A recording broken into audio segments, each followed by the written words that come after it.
গত সপ্তাহ ধরে আমার পিরিয়ড হচ্ছে না। পেটেও একটু ব্যথা করছে। মনে মনে চিন্তা করছি বয়স হয়েছে, হয়তো মেনোপজের লক্ষণ। কিন্তু ছেলে জোর করে বলল, মা, ডাক্তার দেখাও। লেডি ডাক্তারের চেম্বারে গেলাম। ডাক্তার নানা প্রশ্ন করলেন। শেষে বললেন, আপনার প্রেগন্যান্সি টেস্ট করাতে হবে। আমি হাসতে হাসতে বললাম, ডাক্তার, আমার বয়স 50। স্বামীও মারা গেছে 10 বছর। ডাক্তার বললেন, তবুও টেস্ট করান। ছেলে পাশে বসা। সে বলল, মা, টেস্ট করাও। টেস্ট রিপোর্ট এলো। আমি তো অবাক। রিপোর্টে লেখা পজিটিভ। ডাক্তার বললেন, আপনি গর্ভবতী। আমি বললাম, এটা কি করে সম্ভব? ডাক্তার জিজ্ঞেস করলেন, আপনার কোনো পার্টনার আছে? আমি বলতে পারলাম না কিছু। ছেলে হঠাৎ বলল, ডাক্তার, আমি আছি। আমি চমকে তাকালাম। ডাক্তার বললেন, ও আচ্ছা। চেম্বার থেকে বেরিয়ে আমি ছেলেকে জিজ্ঞেস করলাম, তুই কি বললি? সে আমার হাত ধরে বলল, মা, আমি জানি এটা একটা ভুল রিপোর্ট। কিন্তু আমি চাই এটা সত্যি হোক। আমি চাই তুমি আমার সন্তানের মা হও। আমি তোমাকে ভালোবাসি, আমার স্ত্রী হিসেবে চাই। বিয়ে করো আমাকে। আমরা একসাথে একটা পরিবার গর্ব। রিপোর্টের কাগজ আমার হাত থেকে পড়ে গেল। রাস্তায় লোকজন চলাফেরা করছে, কেউ জানে না আমার জীবনে কি ঝড় উঠেছে। এই গল্পটি সম্পূর্ণ শুনলে আপনাদের পানি অটোমেটিক বের হয়ে যাবে, সো যত দ্রুত সম্ভব হাতের কাছে টিস্যু নিয়ে বসে পড়ো। বিছানার চাদর যেন নষ্ট না হয় সেটা সম্পূর্ণ খেয়াল রাখার অনুরোধ জানিয়ে গল্পটি এখন শুরু করব। তার আগে সর্বশেষ অনুরোধ, দয়া করে এমন পানি বের করার গল্প নিয়মিত শুনতে আমাদের চ্যানেলটি সকলেই সাবস্ক্রাইব করুন। ধন্যবাদ। হ্যালো বন্ধুরা, আমার নাম রূপা দাস। আমার বয়স 46 বছর। আমার স্বামীর নাম সুদীপ দাস, বয়স 48 বছর। আমাদের 2 সন্তান, রাহুল আর পূজা। রাহুল 21 বছর বয়সী, ইউনিভার্সিটিতে পড়ে। পূজা 14 বছর বয়সী, হাই স্কুলে যায়। এই যে ঘটনার কথা বললাম, এটা আসলে আমার সাথেই ঘটেছিল। তবে ব্যাপারটা যেমনটা মনে হচ্ছে ঠিক তেমন নয়। আসল ঘটনাটা অনেক রহস্যময় এবং রোমাঞ্চকর। আমার পরিবারের সাথে যা ঘটেছিল সেটা শুনলে আপনারা অবাক হয়ে যাবেন। ঘটনাটা শুরু হয়েছিল 3 মাস আগে। আমাদের পুরনো বাড়িতে সংস্কার কাজ চলছিল। রাহুল দেয়ালের পেছনে একটা গোপন কুঠরি খুঁজে পেল। কুঠরিটা এতদিন লুকানো ছিল একটা বুক শেলফের পেছনে। যখন শেলফটা সরানো হলো, তখন দেখা গেল দেয়ালে একটা ছোট দরজা। রাহুল উৎসুক হয়ে দরজাটা খুল। ভেতরে ছিল একটা ছোট ঘর, আর সেখানে রাখা ছিল একটা পুরনো কাঠের সিন্দুক। সিন্দুকটা খুলতেই আমরা হতবাক হয়ে গেলাম। ভেতরে ছিল একটা ডায়েরি, কিছু পুরনো ছবি, আর একটা অদ্ভুত ধাতুর তৈরি চাবি। ডায়েরিটা পড়তে গিয়ে আমরা জানতে পারলাম যে এই বাড়িতে একসময় থাকত একজন বিখ্যাত গুপ্তধন শিকারী। তার নাম ছিল প্রফেসর অশোক বন্দ্যোপাধ্যায়। তিনি নাকি ভারতের বিভিন্ন প্রাচীন মন্দির আর দুর্গে লুকানো গুপ্তধনের সন্ধান করতেন। ডায়েরিতে লেখা ছিল যে প্রফেসর বন্দ্যোপাধ্যায় পশ্চিমবঙ্গের একটি প্রাচীন দুর্গে একটা বিশাল গুপ্তধনের সন্ধান পেয়েছিলেন। কিন্তু সেই ধনভাণ্ডার উদ্ধার করার আগেই তিনি মারা যান।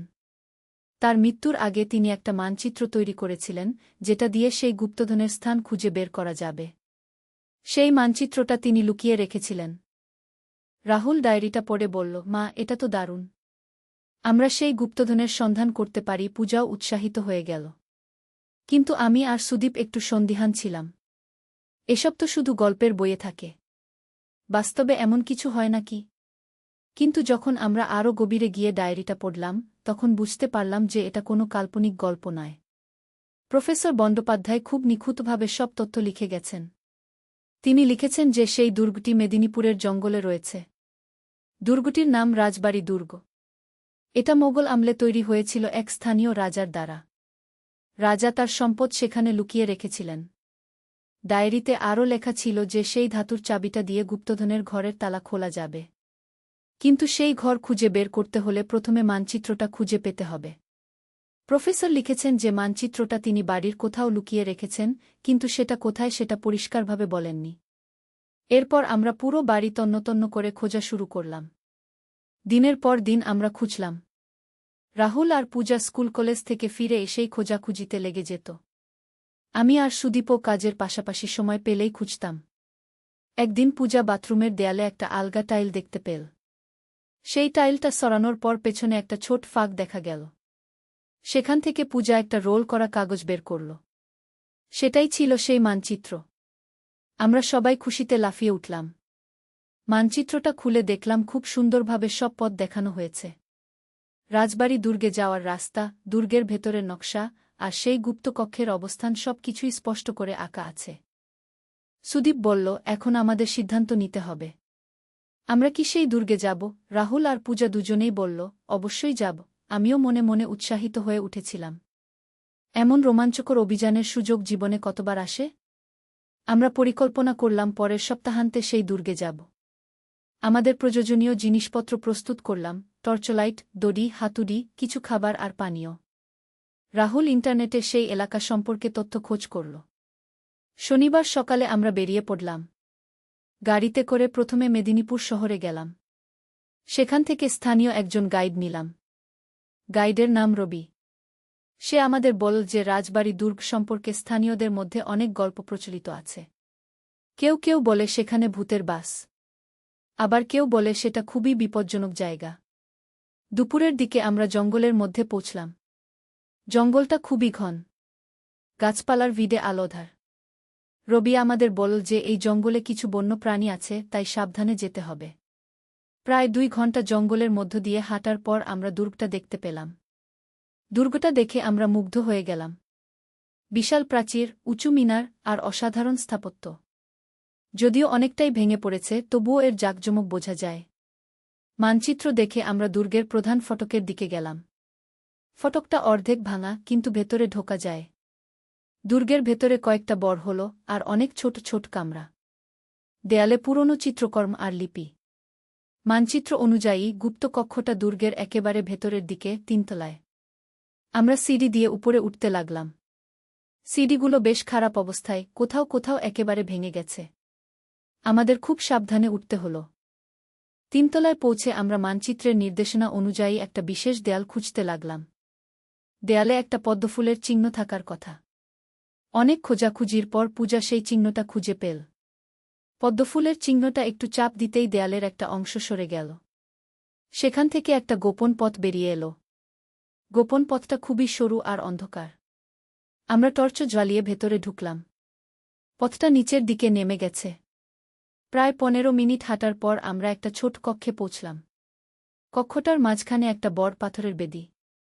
তার উপর একটা ধাতুর বাক্স। বাক্সে একটা তালা। আমরা সেই চাবি দিয়ে তালাটা খুললাম। বাক্সটা খুলতেই আমাদের চোখ ধাঁধিয়ে গেল। ভেতরে অজস্র সোনার গহনা, হীরার অলংকার, মুক্তোর হার আর কত রকমের দামি পাথর। রাহুল উত্তেজিতভাবে বলল, আমরা সফল হয়েছি। আমরা সত্যিই গুপ্তধন খুঁজে পেয়েছি। পূজাও খুশিতে লাফিয়ে উঠল। কিন্তু হঠাৎ করেই কিছু অদ্ভুত শব্দ শোনা গেল। মনে হলো কেউ দৌড়াদৌড়ি করছে। রবি ভয় পেয়ে বলল, এই জায়গায় কেউ থাকার কথা নয়। এই শব্দগুলো কি? আমরা সতর্ক হয়ে গেলাম। সুদীপ বলল, আমাদের তাড়াতাড়ি এখান থেকে বেরিয়ে যেতে হবে। আমরা যতটুকু সম্ভব সোনাদানা নিয়ে সেই কক্ষ থেকে বের হয়ে এলাম। কিন্তু যখন আমরা দুর্গের প্রধান হলে পৌঁছলাম, তখন দেখলাম সেখানে কয়েকজন লোক দাঁড়িয়ে আছে। তারা আমাদের দেখেই চিৎকার করে বলল, ওরা গুপ্তধন চুরি করেছে। আমরা বুঝলাম যে এরা ডাকাত। এরা হয়তো অনেক দিন ধরেই এই দুর্গে লুকিয়ে থেকে কোনো সুযোগের অপেক্ষায় ছিল। ডাকাতদের সর্দার এগিয়ে এসে বলল, তোমরা যে গুপ্তধন নিয়েছ সেটা আমাদের দাও, নইলে তোমাদের বিপদ হবে। আমাদের সবার মন খারাপ হয়ে গেল। এত কষ্ট করে খুঁজে পাওয়া গুপ্তধন এদের হাতে তুলে দিতে হবে? কিন্তু রাহুল খুব চালাকি করল। সে বলল, আমরা শুধু কিছু নমুনা নিয়েছি। আসল গুপ্তধন তো অনেক বড়। আপনারা যদি চান, আমরা আপনাদের দেখিয়ে দিতে পারি। ডাকাতরা লোভে পড়ে গেল। রাহুল আমাদের চোখের ইশারায় বুঝিয়ে দিল যে সে কি করতে চায়। আমরা ডাকাতদের সেই গুপ্ত কক্ষে নিয়ে গেলাম। যখন সবাই সেই সোনাদানা দেখে মগ্ন হয়ে গেল, তখন রাহুল চুপচাপ গুপ্ত পথের প্রবেশমুখ বন্ধ করে দিল। ডাকাতরা আটকা পড়ে গেল সেই কক্ষে। আমরা তাড়াতাড়ি সেখান থেকে বের হয়ে এলাম। রবি বলল, আপনারা খুবই চালাক। এভাবেই তো ওদের শায়েস্তা করা উচিত। আমরা নিরাপদে জঙ্গল থেকে বেরিয়ে এসে বাড়ি ফিরলাম। বাড়ি ফিরে আমরা যে গহনাগুলো এনেছিলাম সেগুলো পরীক্ষা করালাম। সবগুলোই আসল এবং অনেক দামি। আমরা সিদ্ধান্ত নিলাম যে এই ধনসম্পদ দিয়ে আমরা একটা দাতব্য প্রতিষ্ঠান খুলব। গরিব শিশুদের শিক্ষার জন্য একটা স্কুল বানাব। প্রফেসর অশোক বন্দ্যোপাধ্যায়ের ডায়েরিতে আরও অনেক জায়গার উল্লেখ ছিল যেখানে গুপ্তধন থাকতে পারে। আমরা ভেবেছি একটা টিম তৈরি করব এবং এই ধরনের ঐতিহাসিক গুপ্তধন উদ্ধার করে সরকারি জাদুঘরে দান করব। রাহুল এখন ইতিহাস আর প্রত্নতত্ত্ব নিয়ে পড়াশোনা করার সিদ্ধান্ত নিয়েছে। পূজাও বলেছে যে সে বড় হয়ে প্রত্নতাত্ত্বিক হবে। আমাদের এই অভিযান আমাদের সবার জীবনে একটা নতুন দিক এনে দিয়েছে। সেদিন ডাক্তারের চেম্বারে যে ঘটনাটা হয়েছিল সেটা আসলে একটা মিসআন্ডারস্ট্যান্ডিং ছিল। টেস্ট রিপোর্টে ভুল ছিল। আর রাহুলের সেই কথাগুলো, সে আসলে বলতে চেয়েছিল যে সে আমার পার্টনার হিসেবে এই গুপ্তধনের অভিযানে। কিন্তু ডাক্তার ভুল বুঝেছিলেন। এই পুরো ঘটনার পর আমাদের পরিবার আরও একসাথে হয়েছে। আমরা বুঝতে পেরেছি যে জীবনে রোমাঞ্চ আর রহস্য খুঁজতে হলে দূরে যাওয়ার দরকার নেই। আমাদের চারপাশেই অনেক অজানা জিনিস লুকিয়ে আছে। প্রতিদিন আমরা প্রফেসর বন্দ্যোপাধ্যায়ের ডায়েরি পড়ি আর নতুন কোনো রহস্যের খোঁজ করি। আমাদের জীবনে এক নতুন উদ্দেশ্য এসেছে। আমরা এখন শুধু সাধারণ জীবনযাত্রা নয়, বরং এক রোমাঞ্চকর অভিযানের জীবনযাপন করছি। সবচেয়ে মজার ব্যাপার হল, আমাদের পাড়ার অন্য পরিবারগুলোও এখন তাদের পুরনো বাড়িঘর খোঁজাখুঁজি করতে শুরু করেছে। হয়তো তাদেরও কোনো গুপ্ত রহস্য খুঁজে পাওয়ার সৌভাগ্য হবে। আমাদের এই গল্প শুনে অনেকেই বলে যে এটা খুবই অবিশ্বাস্য। কিন্তু আমি বলি, জীবনে অনেক অবিশ্বাস্য জিনিসই ঘটে থাকে। শুধু দরকার সেগুলো খোঁজার আর দেখার চোখ। আমাদের বাড়িতে এখনও সেই গোপন কুঠরিটা আছে। আমরা সেটাকে আমাদের পারিবারিক জাদুঘর বানিয়েছি। প্রফেসর বন্দ্যোপাধ্যায়ের সব জিনিসপত্র, আমাদের অভিযানের ছবি, আর সেই মানচিত্র, সব কিছুই সেখানে রাখা আছে। প্রতি সপ্তাহান্তে আমরা পরিবার নিয়ে কোনো না কোনো ঐতিহাসিক জায়গায় যাই। এটা আমাদের নতুন শখ। রাহুল আর পূজা এখন ইতিহাস আর প্রত্নতত্ত্বের বই পড়ে। তারা বিভিন্ন প্রাচীন স্থাপত্যের ছবি সংগ্রহ করে। গত মাসে আমরা বীরভূমের একটা প্রাচীন মন্দিরে গিয়েছিলাম। সেখানেও প্রফেসর বন্দ্যোপাধ্যায়ের ডায়েরি অনুযায়ী একটা গুপ্ত কক্ষের উল্লেখ ছিল। যদিও সেখানে কোনো ধনসম্পদ পাইনি, কিন্তু কিছু প্রাচীন পাণ্ডুলিপি পেয়েছিলাম। সেগুলো আমরা কলকাতা বিশ্ববিদ্যালয়ের ইতিহাস বিভাগে দান করেছি। সুদীপ এখন তার অফিসের কাজের পাশাপাশি প্রত্নতত্ত্ব নিয়েও পড়াশোনা করছে। সে বলে যে আমাদের এই অভিযানগুলো তাকে জীবনের একটা নতুন মানে দিয়েছে। আগে সে শুধু অফিস আর বাড়ি, এই দুইয়ের মধ্যেই সীমাবদ্ধ ছিল। এখন সে অনুভব করে যে জীবনে আরও অনেক কিছু করার আছে। পূজা তার স্কুলে একটা হিস্টোরি ক্লাব তৈরি করেছে। তার বন্ধুরাও এখন ইতিহাসের প্রতি আগ্রহী হয়ে উঠেছে। তারা নিয়মিত কোনো না কোনো ঐতিহাসিক জায়গায় ভ্রমণে যায়। রাহুল তার কলেজে একটা ট্রেজার হান্টিং সোসাইটি খুলেছে।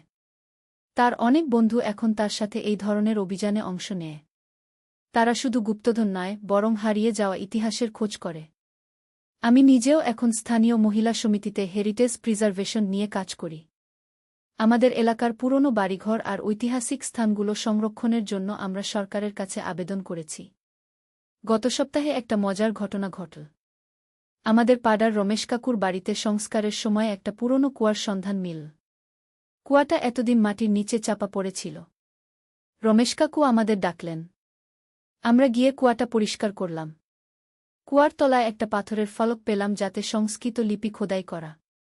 সেই ফলকটা আমরা কলকাতার একজন বিশেষজ্ঞকে দেখিয়েছিলাম। তিনি বললেন যে এটা প্রায় ৩০০ বছরের পুরনো। এতে লেখা আছে যে এই এলাকায় একসময় একজন দানবীর জমিদার থাকতেন। তিনি অনেক দাতব্য কাজ করতেন। এই ঘটনার পর আমাদের পুরো পাড়াতে একটা নতুন উৎসাহ দেখা দিয়েছে। সবাই এখন তাদের বাড়ির ইতিহাস খুঁজে বের করার চেষ্টা করছে। আমাদের পাড়াটা হয়তো আগে একটা গুরুত্বপূর্ণ জায়গা ছিল। প্রফেসর বন্দ্যোপাধ্যায়ের ডায়েরিতে আরও ৩টি জায়গার উল্লেখ আছে যেখানে গুপ্তধন থাকার সম্ভাবনা রয়েছে। একটা হুগলিতে, একটা নদিয়ায়, আর একটা বাঁকুড়ায়। আমরা পরিকল্পনা করেছি আগামী ৬ মাসে এই ৩টি জায়গায় যাব। হুগলির জায়গাটা সম্পর্কে ডায়েরিতে লেখা আছে যে সেখানে একটা পুরনো নীলকুঠি আছে। নীলকুঠির মালিক ইংরেজরা চলে যাওয়ার সময় অনেক মূল্যবান জিনিস লুকিয়ে রেখে গিয়েছিল।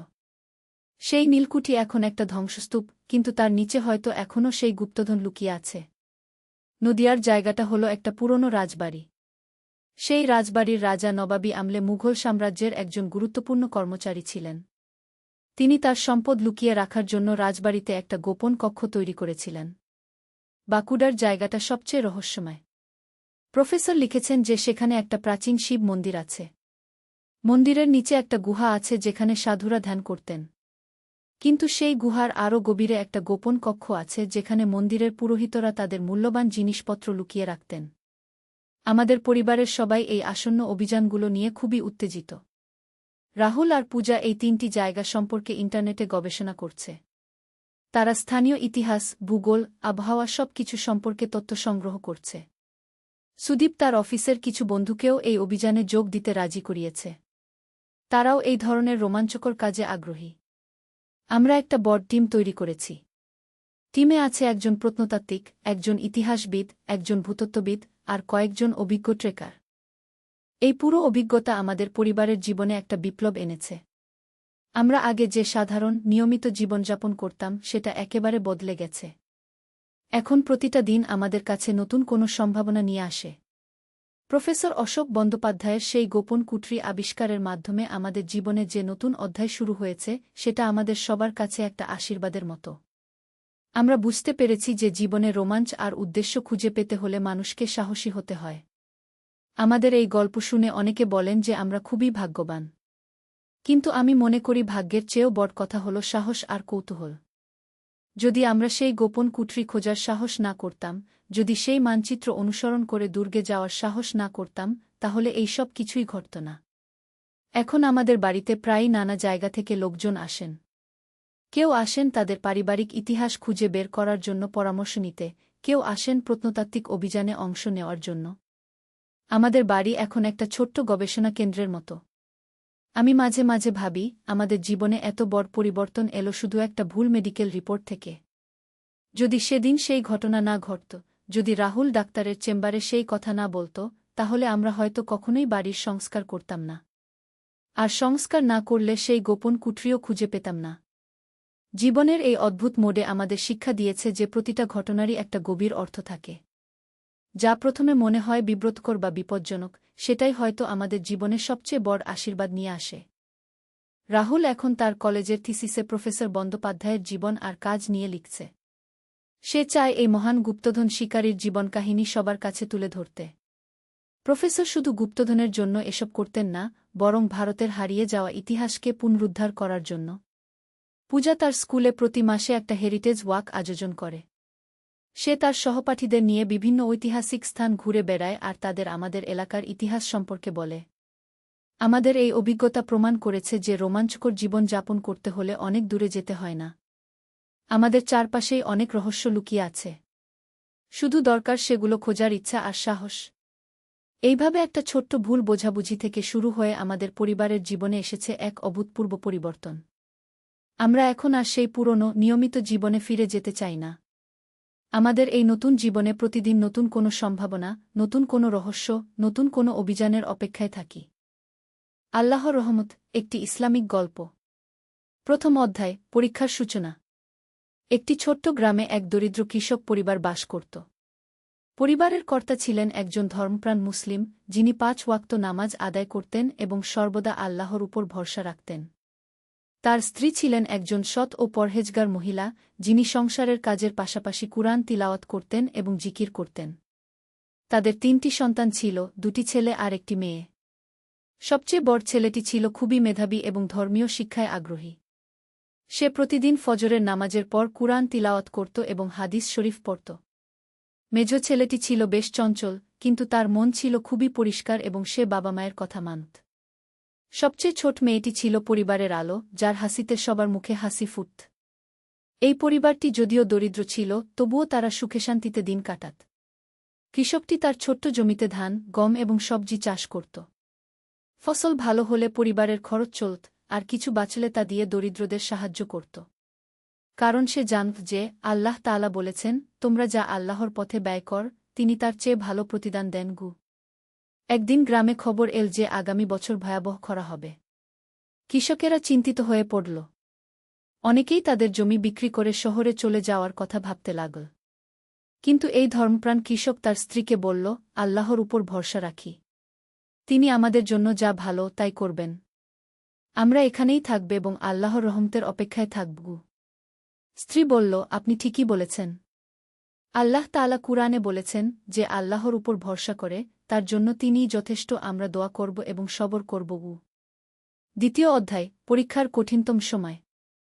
পরের বছর সত্যিই ভয়াবহ খরা নামল। আকাশে মেঘের দেখা নেই। নদীনালা শুকিয়ে গেল। কুয়ার পানি নেমে গেল। ফসল শুকিয়ে যেতে লাগল। গ্রামের অনেক পরিবার দুর্ভিক্ষের মুখোমুখি হল। কৃষকের পরিবারেও খাদ্যের অভাব দেখা দিল। কিন্তু তারা কখনো হাল ছাড়ল না। প্রতিদিন তারা একসাথে নামাজ পড়ত এবং আল্লাহর কাছে দোয়া করত। বড় ছেলেটি তার বাবাকে জিজ্ঞাসা করল, বাবা, আল্লাহ কেন আমাদের এই কষ্ট দিচ্ছেন? বাবা ধৈর্য সহকারে বলল, বেটা, আল্লাহ তাআলা আমাদেরকে পরীক্ষা করেন।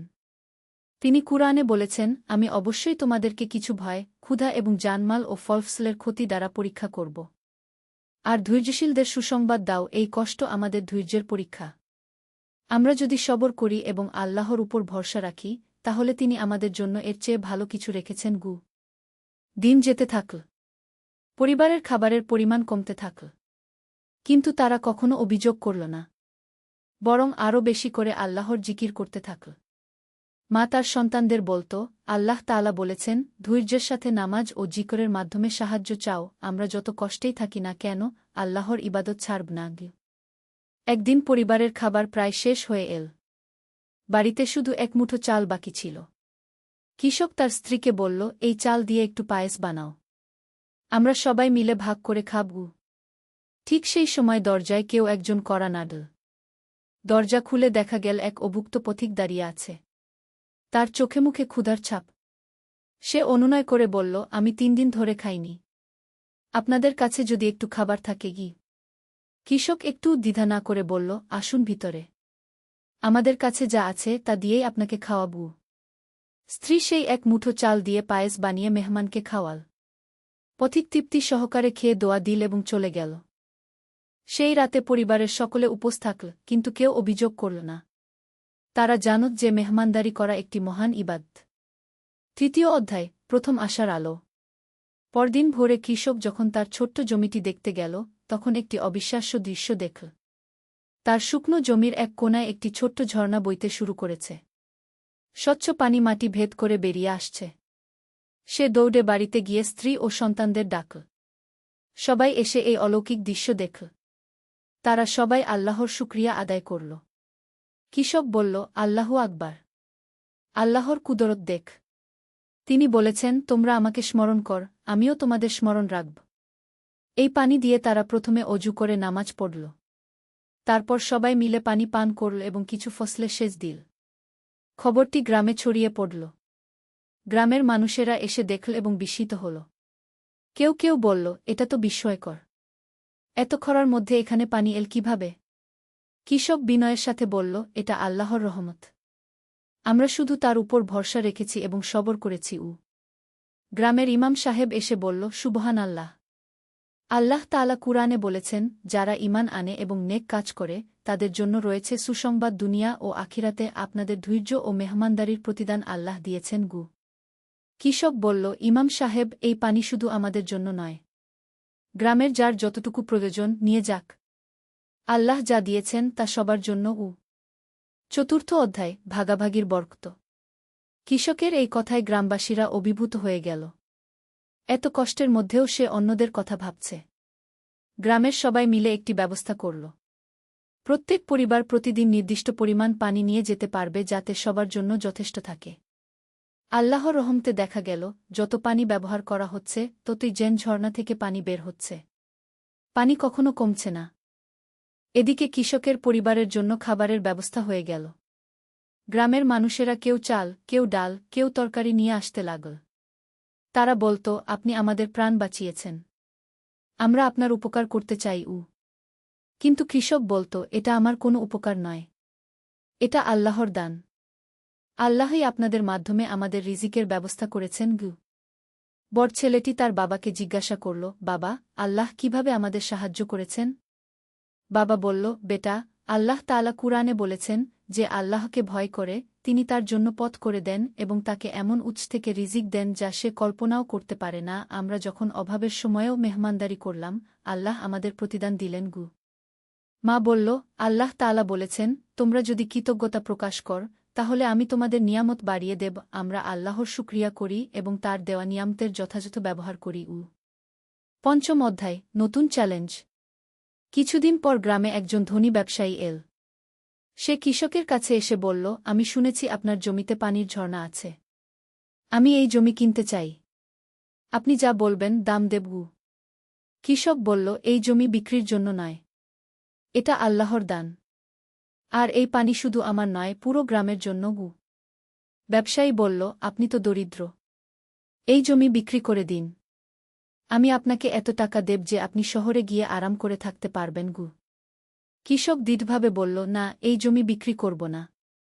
আল্লাহ তাআলা যা আমানত হিসেবে দিয়েছেন তা আমি বিক্রি করতে পারি না। আর টাকা পয়সাই সব কিছু নয়। আমি এখানে সুখে আছি গু। ব্যবসায়ী রেগে গিয়ে বলল, আপনি বুঝতে পারছেন না। আমি যদি জোর করে এই জমি নিয়ে নিই? কৃষক শান্তভাবে বলল, আল্লাহ আছেন। তিনি সব কিছু দেখেন। আপনি যদি অন্যায় করেন তার বিচার তিনিই করবেন গু। এই কথা শুনে গ্রামের অন্যরা এসে জড়ো হল। তারা কৃষকের পাশে দাঁড়াল। ইমাম সাহেব বলল, এই পানি আল্লাহর দান। কেউ এটার উপর একচেটিয়া অধিকার রাখতে পারে না। কুরআনে বলা আছে, পানি, আগুন আর ঘাসে সবার অধিকার আছে। ব্যবসায়ী অগত্যা চলে গেল। কিন্তু সে হাল ছাড়ল না। সে শহর থেকে কিছু লোকজন নিয়ে এল এবং জমি দখলের চেষ্টা করল। ষষ্ঠ অধ্যায়, আল্লাহর সাহায্য। একদিন রাতে সেই দুষ্ট লোকেরা জমির ঝর্ণার মুখ বন্ধ করে দেওয়ার চেষ্টা করল। কিন্তু আশ্চর্যের বিষয় হল, তারা যতই মাটিপাথর দিয়ে বন্ধ করার চেষ্টা করল, ততই যেন পানির স্রোত বেড়ে গেল। ভোরে কৃষক যখন জমিতে গেল, দেখল পানির স্রোত আগের চেয়েও বেশি। আর সেই দুষ্ট লোকেরা ঝর্ণার পাশেই অজ্ঞান হয়ে পড়ে আছে। কৃষক তাদের জ্ঞান ফেরানোর চেষ্টা করল এবং পানি খাওয়াল। তারা জ্ঞান ফিরে পেয়ে বলল, আমরা যখন ঝর্ণা বন্ধ করার চেষ্টা করছিলাম, তখন হঠাৎ একটা অদ্ভুত আলো দেখতে পেলাম। তারপর মনে হল কেউ যেন আমাদের ধাক্কা দিয়ে ফেলে দিল। এরপর আর কিছু মনে নেই গিয়ে। কৃষক বলল, আল্লাহর গজব থেকে বাঁচার জন্য তোবা করুন। অন্যায় করবেন না গিয়ে। এই ঘটনার পর ব্যবসায়ী ভয় পেয়ে গেল এবং আর কখনো এদিকে আসেনি। গ্রামবাসীরা বুঝতে পারল যে এই ঝর্ণা শুধু সাধারণ পানির উৎস নয়। এটা আল্লাহর বিশেষ রহমত। তারা এর আরও যত্ন নিতে লাগল এবং প্রতিদিন এখানে এসে আল্লাহর শুকরিয়া আদায় করতে লাগল। সপ্তম অধ্যায়, বরকতময় ফসল। আল্লাহর রহমতে খরা একসময় শেষ হল। আকাশে মেঘ দেখা দিল এবং বৃষ্টি শুরু হল। কিন্তু এতদিন ঝর্ণার পানিতে সেচ দেওয়া জমিগুলোর অবস্থা ছিল আলাদা। সেই জমিতে ফসল হল অস্বাভাবিক ভালো। কৃষকের ছোট্ট জমি থেকে এত ফসল হল যে সে বিশ্বাস করতে পারছিল না। ধান, গম, সবজি সবকিছুতেই বাম্পার ফলন। গ্রামের অন্য কৃষকদের জমিতেও যারা ঝর্ণার পানি ব্যবহার করেছিল, তাদের ফসল হয়েছে খুব ভালো। কৃষক তার পরিবারকে নিয়ে শুকরিয়ার নামাজ আদায় করল। তারপর বলল, আল্লাহর এই দান আমরা একা ভোগ করব না। গ্রামের গরিব পরিবারগুলোতে ফসল বিতরণ করব। স্ত্রী বলল, হ্যাঁ, আল্লাহ তাআলা বলেছেন, তোমাদের সম্পদে রয়েছে প্রার্থনাকারী ও বঞ্চিতদের অধিকার। তারা ফসলের একটা বড় অংশ গ্রামের গরিব পরিবারগুলোতে বিতরণ করল। কিছু অংশ বিক্রি করে ঋণী মানুষদের ঋণ পরিশোধে সাহায্য করল। বড় ছেলেটি বলল, বাবা, আমরা এত দান করলাম, আমাদের জন্য কি যথেষ্ট থাকবে? বাবা হেসে বলল, বেটা, আল্লাহর কাছে যা আছে তা কখনো শেষ হয় না। তিনি বলেছেন, তোমরা আল্লাহর পথে যা ব্যয় কর, তার প্রতিদানে তিনি তোমাদের আরও দেবেন। অষ্টম অধ্যায়, জ্ঞানের সন্ধানে। ভালো ফসলের বরকতে কৃষকের পরিবারের অবস্থা আগের চেয়ে ভালো হল। এখন তারা নিয়মিত খেতে পারছে এবং কিছু সঞ্চয় হচ্ছে। বড় ছেলেটি তার বাবার কাছে এসে বলল, বাবা, আমি দ্বীনি ইলম শিখতে চাই। শহরে একটি মাদ্রাসা আছে যেখানে কুরআন হাদিস শেখানো হয় গে। কৃষক খুশি হয়ে বলল, এটা তো খুব ভালো কথা। রাসূল শাহ বলেছেন, জ্ঞান অর্জন করা প্রত্যেক মুসলিম নরনারীর উপর ফরজ। তুমি যাও, ইলম শেখো গো। মা বলল, কিন্তু তোমার খরচ কিভাবে হবে? বাবা বলল, আল্লাহ যিনি এত দিয়েছেন তিনি এর ব্যবস্থাও করে দেবেন। আমরা যা পারি সাহায্য করব। বড় ছেলেটি মাদ্রাসায় ভর্তি হল। প্রথম কিছুদিন খরচের জন্য বাবা মা যা দিতে পারত দিত। কিন্তু একটু কষ্ট হচ্ছিল। একদিন মাদ্রাসার উস্তাদ ছেলেটিকে ডেকে বলল, তোমার পড়াশোনা খুব ভালো। আমি তোমাকে এই মাদ্রাসায় শিক্ষক সহায়ক হিসেবে কাজের সুযোগ দিচ্ছি। এতে তোমার খরচ উঠে যাবে এবং কিছু অতিরিক্ত পাবে গি। ছেলেটি খুশি হয়ে সে কাজ নিল। এখন আর তার পরিবারে বোঝা হতে হচ্ছে না। বরং সে নিজেই নিজের খরচ চালাচ্ছে। নবম অধ্যায়, সেবার মাধ্যমে নৈকট্য। মেজ ছেলেটি বাড়িতে থেকে বাবার কাজে সাহায্য করতে লাগল। সে খুব পরিশ্রমী ছিল এবং কৃষিকাজে দক্ষ হয়ে উঠল। তাছাড়া সে গ্রামের বয়স্ক ও অসুস্থ মানুষদের সেবা করত। একদিন গ্রামের এক বৃদ্ধ লোক অসুস্থ হয়ে পড়ল। তার কোনো সন্তান ছিল না। মেজ ছেলেটি তার সেবায়ত্ন করতে লাগল। প্রতিদিন সকাল সন্ধ্যা তার খোঁজখবর নিত, ওষুধ এনে দিত, খাবার বানিয়ে খাওয়াত। বৃদ্ধ লোকটি অভিভূত হয়ে বলল, বেটা, তুমি আমার সন্তানের চেয়েও ভালো। আল্লাহ তোমার মঙ্গল করুন গো। ছেলেটি বলল, চাচা, রাসূল শাহ বলেছেন, মানুষের সেবা করা আল্লাহর ইবাদত, আমি শুধু আল্লাহর সন্তুষ্টির জন্য এই কাজ করছি গু। কিছুদিন পর বৃদ্ধ লোকটি সুস্থ হয়ে উঠল। সে কৃষকের বাড়িতে এসে বলল, আপনার ছেলে আমার প্রাণ বাঁচিয়েছে। আল্লাহ আপনাদের পরিবারকে অনেক বরকত দিন গে। এদিকে ছোট মেয়েটি বড় হচ্ছিল। সে খুব বুদ্ধিমতী এবং ধর্মীয় শিক্ষায় আগ্রহী ছিল। মা তাকে কুরআন পড়া, নামাজ কালাম এবং ঘরোয়া কাজকর্ম শেখাতেন। মেয়েটি বলল, আম্মা, আমি গ্রামের অন্য মেয়েদের কুরআন শেখাতে পারি? মা বলল, অবশ্যই। ইলম শেখানো অনেক বড় নেকির কাজ। রাসূল শাহ বলেছেন, যে ব্যক্তি কোনো ভালো কাজের পথ দেখায় সে সেই কাজের সমান সোয়াব পাবে। মেয়েটি গ্রামের ছোট মেয়েদের কুরআন শেখানো শুরু করল। প্রতিদিন মাগরিবের পর বাড়িতে একটা ছোট্ট মক্তব বসত। 10ম অধ্যায়, বিপদের সময় একটা।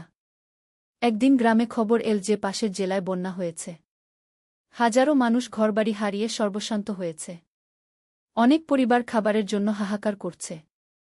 ইমাম সাহেব জুমার খুতবায় বলল, আমাদের মুসলিম ভাইয়েরা বিপদে পড়েছে। আল্লাহ তাআলা বলেছেন, মুমিনরা পরস্পর ভাই, আমাদের উচিত তাদের পাশে দাঁড়ানো গো। কৃষক সবার আগে এগিয়ে এল। সে বলল, আমার যা আছে তা দিয়ে যতটুকু পারি সাহায্য করব। আল্লাহ আমাদের বিপদের সময় সাহায্য করেছিলেন, এখন আমাদের পালা অন্যদের সাহায্য করার গু। গ্রামের সবাই মিলে একটা ত্রাণ তহবিল গঠন করল। কৃষক তার সঞ্চিত টাকার একটা বড় অংশ দিয়ে দিল। তার স্ত্রী তার সোনার গহনা বিক্রি করে দিয়ে দিল। বড় ছেলেটি মাদ্রাসা থেকে ছুটিতে এসে শুনল এই খবর। সে তার সঞ্চিত সব টাকা দিয়ে দিল। মেজ ছেলে বলল, আমি নিজে গিয়ে ত্রাণ বিতরণে সাহায্য করব। ছোট মেয়ে তার পুতুল ও খেলনা বিক্রি করে টাকা দিয়ে দিল। গ্রামবাসীরা দেখল এই পরিবারের ত্যাগের মনোভাব। তারাও অনুপ্রাণিত হয়ে যার যা সাধ্য দিয়ে দিল। প্রচুর ত্রাণ সামগ্রী সংগ্রহ হল। কয়েকজন যুবক নিয়ে মেজ ছেলেটি বন্যাক্রান্ত এলাকায় গেল। সেখানে গিয়ে তারা দেখল সত্যিই ভয়াবহ অবস্থা। অনেক পরিবার খোলা আকাশের নিচে দিন কাটাচ্ছে। তারা খাবার, কাপড়, ওষুধ বিতরণ করল। আক্রান্ত মানুষদের সাথে কথা বলল, তাদের সাহস দিল। একটি বৃদ্ধা কাঁদতে কাঁদতে বলল, বেটা, আমার সব শেষ হয়ে গেছে। এখন কি করব? মেজ ছেলেটি বলল, নানি, হতাশ হবেন না। আল্লাহ আছেন। তিনি বিপদের পর সুখ দেন। আপনি ধৈর্য রাখুন এবং আল্লাহর উপর ভরসা রাখুন গু। 11 অধ্যায়, শিক্ষা বিস্তারের মাধ্যমে সমাজ সেবা। বন্যার পর ধীরে ধীরে সব স্বাভাবিক হয়ে এল। এই সময় বড় ছেলেটি মাদ্রাসা থেকে ভালো ফলাফল নিয়ে পাস করল। উস্তাদরা তার প্রশংসা করল এবং বলল যে সে একজন ভালো আলেম হওয়ার যোগ্যতা রাখে। সে বাড়িতে এসে বাবা-মাকে বলল, আমি গ্রামে একটা মাদ্রাসা খুলতে চাই। আমাদের গ্রামের ছেলেমেয়েরা যাতে দূরে না গিয়েই দ্বীনি শিক্ষা নিতে পারে গি। বাবা বলল, এ তো অনেক ভালো পরিকল্পনা। কিন্তু মাদ্রাসা চালানোর জন্য তো অনেক টাকা লাগবে গে। ছেলেটি বলল, আল্লাহ চাইলে ব্যবস্থা হয়ে যাবে। আমি প্রথমে ছোট করে শুরু করব। আমাদের বাড়ির একটা অংশে কয়েকজন ছাত্র নিয়ে গি। এই কথা শুনে গ্রামের মানুষেরা খুশি হল। অনেকেই তাদের ছেলেমেয়েদের পাঠানোর জন্য আগ্রহ প্রকাশ করল। প্রথমে 5 জন ছাত্র নিয়ে শুরু হল ছোট্ট মাদ্রাসা। বড় ছেলেটি কুরআন, হাদিস, আরবি ভাষা এবং মৌলিক ইসলামিক শিক্ষা দিতে লাগল। ছাত্রদের কাছ থেকে কোনো বেতন নিত না। বলত, ইলম আল্লাহর দান। এর বিনিময়ে টাকা নেওয়া ঠিক নয় গে। তার খরচ চলত কৃষিকাজের আয় থেকে। বাবা-মা খুশি মনে সাহায্য করত। ধীরে ধীরে ছাত্রের সংখ্যা বাড়তে লাগল। অভিভাবকরা স্বেচ্ছায় চালডাল নিয়ে আসতেন। কেউ কেউ মাদ্রাসার জন্য জায়গা বাড়ানোর খরচে সাহায্য করল। 2 বছরের মধ্যে মাদ্রাসাটি এলাকার একটি পরিচিত প্রতিষ্ঠানে পরিণত হল। শুধু কুরআন হাদিস নয়, এখানে সাধারণ শিক্ষাও দেওয়া হতো। ছেলেমেয়েরা দ্বীনি ইলমের পাশাপাশি গণিত, বাংলা, ইংরেজিও শিখত। 12 অধ্যায়, পারিবারিক বন্ধনের মাহাত্ম্য। এদিকে মেজ ছেলেটি বিয়ের বয়স হয়েছে। বাবা-মা একটি ভালো পরিবারে তার বিয়ের প্রস্তাব পাঠাল। মেয়ের পরিবারও ধর্মপ্রাণ এবং তারা এই পরিবারের সুনাম শুনেছিল। বিয়ে হল খুব সাদাসিধেভাবে। কোনো অপচয় না করে, ইসলামিক নিয়ম মেনে। বরের পরিবার বলল, আমরা বিয়েতে অতিরিক্ত খরচ করব না। এই টাকা দিয়ে বরং গরিবদের সাহায্য করব। নতুন বধূটি খুবই ভালো মেয়ে ছিল। সে শাশুড়িকে মাতৃজ্ঞানে সেবা করত এবং সংসারের সব কাজে সাহায্য করত। সে কুরআন তিলাওয়াত করত এবং নিয়মিত নামাজ পড়ত। কিছুদিন পর সে গর্ভবতী হল। পরিবারের সবাই খুশি হল। কৃষক বলল, আল্লাহ আমাদের পরিবারে নতুন সদস্য দিচ্ছেন। আমরা এর শুকরিয়া আদায় করি। একদিন রাতে প্রসবের সময় এল। কিন্তু জটিলতা দেখা দিল। গ্রামের ধাত্রী বলল, হাসপাতালে নিয়ে যেতে হবে। তাৎক্ষণিক চিকিৎসা দরকার। কিন্তু সেই রাতে ভয়াবহ ঝড় চলছিল। রাস্তা বন্ধ। হাসপাতালে যাওয়া সম্ভব নয়। পরিবারের সবাই চিন্তিত হয়ে গেল। তারা একসাথে আল্লাহর কাছে দোয়া করতে লাগল। কৃষক বলল, আল্লাহ, তুমি আমাদের সব সময় সাহায্য করেছ। এই সংকটেও আমাদের সাহায্য করগু। হঠাৎ কে যেন দরজায় কড়া নাড়ল। দরজা খুলে দেখা গেল একজন মহিলা ডাক্তার দাঁড়িয়ে আছে। তিনি বলল, আমি কাছের শহর থেকে আসছিলাম। ঝড়ের কারণে এখানে আশ্রয় নিতে এসেছি। আমি একজন গাইনি ডাক্তার। কোনো সাহায্য দরকার? পরিবারের লোকেরা অবাক হয়ে গেল। এ তো আল্লাহরই সাহায্য। ডাক্তার সাহেবা রোগীকে দেখল এবং সফল অপারেশনের মাধ্যমে একটি সুস্থ ছেলের সন্তানের জন্ম দিলেন। মা ও শিশু দুজনেই সুস্থ ছিল। পরিবারের সবাই কৃতজ্ঞতায় আল্লাহর শুকরিয়া আদায় করল। ডাক্তার সাহেবা বলল, আল্লাহর রহমতে সব ঠিক হয়েছে। আমি যেন ঠিক সময়মতো এসে পৌঁছেছি। কৃষক বলল, এ শুধু কাকতালীয় নয়। এ আল্লাহর বিশেষ রহমত। ত্রয়োদশ অধ্যায়, নতুন প্রজন্মের দায়িত্ব। ছোট নাতি বড় হতে লাগল। সে খুবই বুদ্ধিমান এবং প্রাণবন্ত ছিল। দাদার কোলে বসে কুরআনের আয়াত শুনত এবং নকল করার চেষ্টা করত। একদিন সে দাদাকে জিজ্ঞাসা করল, দাদু, আপনি সব সময় আল্লাহর কথা বলেন কেন? দাদা বলল, বাবা, আল্লাহই আমাদের সব কিছু দিয়েছেন। আমাদের জীবন, স্বাস্থ্য, খাবার, ঘরবাড়ি সব তার দান। আমাদের উচিত তার শুকরিয়া করা এবং তার কথা মনে রাখা। নাতি বলল, আমিও তাহলে আল্লাহর কথা মনে রাখব। দাদা তাকে কোলে নিয়ে বলল, হ্যাঁ বাবা। আর তুমি যখন বড় হবে তখন অন্য মানুষদের সাহায্য করবে। আল্লাহর পথে কাজ করবে। এদিকে ছোট মেয়েটিও বিয়ের বয়স হয়েছে। তার জন্য একটি ভালো পাত্র পাওয়া গেল। ছেলেটি মাদ্রাসায় পড়ালেখা করেছে এবং একটি ইসলামী ব্যাংকে চাকরি করে। মেয়ের বিয়েও খুব সাদাসিধেভাবে হল। বরপক্ষ কোনো যৌতুক চায়নি। বলেছিল, আমরা মেয়ে চাই, টাকা পয়সা নয়। বিয়ের পর মেয়েটি তার স্বামীর সাথে শহরে চলে গেল। কিন্তু নিয়মিত বাবা মায়ের সাথে যোগাযোগ রাখত এবং মাঝে মাঝে বাড়িতে আসত। সে তার নতুন এলাকাতেও ইসলামিক শিক্ষা বিস্তারের কাজ শুরু করল। মহিলাদের কুরআন শেখানো এবং ইসলামিক আদর্শের পথে চলতে উৎসাহিত করত। চতুর্দশ অধ্যায়, সমাজের প্রতি দায়বদ্ধতা। বছরের পর বছর কেটে গেল। কৃষক এখন বৃদ্ধ হয়েছে। তার চুল পেকে গেছে, শরীর দুর্বল হয়েছে। কিন্তু তার ঈমান ও আল্লাহর প্রতি ভালোবাসা আরও বেড়েছে। গ্রামে এখন অনেক উন্নতি হয়েছে। সেই ঝর্ণার কারণে গ্রামটি এলাকায় পরিচিত হয়ে গেছে। অনেক মানুষ দূর থেকে এসে এই বরকতময় পানি নিয়ে যায়। কৃষকের বড় ছেলে এখন একজন পরিচিত আলেম। তার মাদ্রাসা থেকে অনেক ভালো ছাত্র বের হয়েছে। তারা দেশের বিভিন্ন জায়গায় ইসলামের সেবা করছে। মেজ ছেলে এখন একজন সফল কৃষক। সে নতুন নতুন পদ্ধতিতে চাষাবাদ করে এবং অন্য কৃষকদের শেখায়। তার 3টি সন্তান হয়েছে, 2টি ছেলে আর একটি মেয়ে। একদিন গ্রামে খবর এল যে সরকার এই এলাকায় একটি বড় কারখানা করবে। এতে গ্রামের মানুষের কাজের সুযোগ হবে এবং এলাকার উন্নতি হবে। কিন্তু সমস্যা হল, এই কারখানা হলে পরিবেশের ক্ষতি হবে। ঝর্ণার পানি দূষিত হতে পারে। গ্রামবাসীরা দ্বিধায় পড়ে গেল। একদিকে চাকরি ও অর্থনৈতিক উন্নতি, অন্যদিকে পরিবেশ রক্ষা। কৃষক একটি গ্রাম্য সভা ডাকল। সে বলল, আল্লাহ আমাদের যে নিয়ামত দিয়েছেন তা রক্ষা করা আমাদের দায়িত্ব। টাকার জন্য আমরা আল্লাহর দান নষ্ট করতে পারি না। কিন্তু অনেকেই বলল, আমাদের ছেলেমেয়েদের ভবিষ্যতের কথা ভাবতে হবে। চাকরি পেলে তাদের জীবন ভালো হবে। বড় ছেলেটি বলল, আবা, ইসলামে পরিবেশ রক্ষার উপর গুরুত্ব দেওয়া হয়েছে। আমরা এমন উন্নতি চাই না যাতে আল্লাহর সৃষ্টির ক্ষতি হয়। দীর্ঘ আলোচনার পর গ্রামবাসীরা সিদ্ধান্ত নিল যে তারা কারখানার বিরোধিতা করবে। তবে সরকারের কাছে অনুরোধ করবে অন্য কোনো পরিবেশবান্ধব প্রকল্পের জন্য। পঞ্চদশ অধ্যায় জীবনের সন্ধ্যালগ্নে। আরও কয়েক বছর কেটে গেল। কৃষক এখন অনেক বৃদ্ধ। হাঁটতে কষ্ট হয়। কিন্তু তার মন এখনও তরুণের মতো প্রাণবন্ত।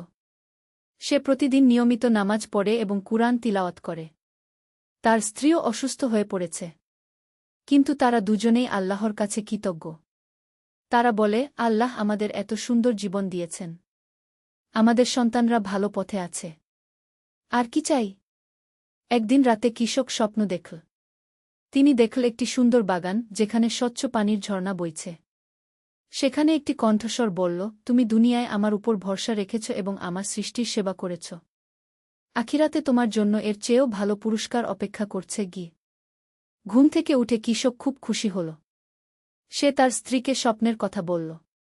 স্ত্রী বলল, আলহামদুলিল্লাহ, এ তো আল্লাহর পক্ষ থেকে সুসংবাদ। পরদিন সকালে কৃষক তার সব ছেলে মেয়েকে ডেকে বলল, আমার জীবনের সন্ধ্যা এসে গেছে।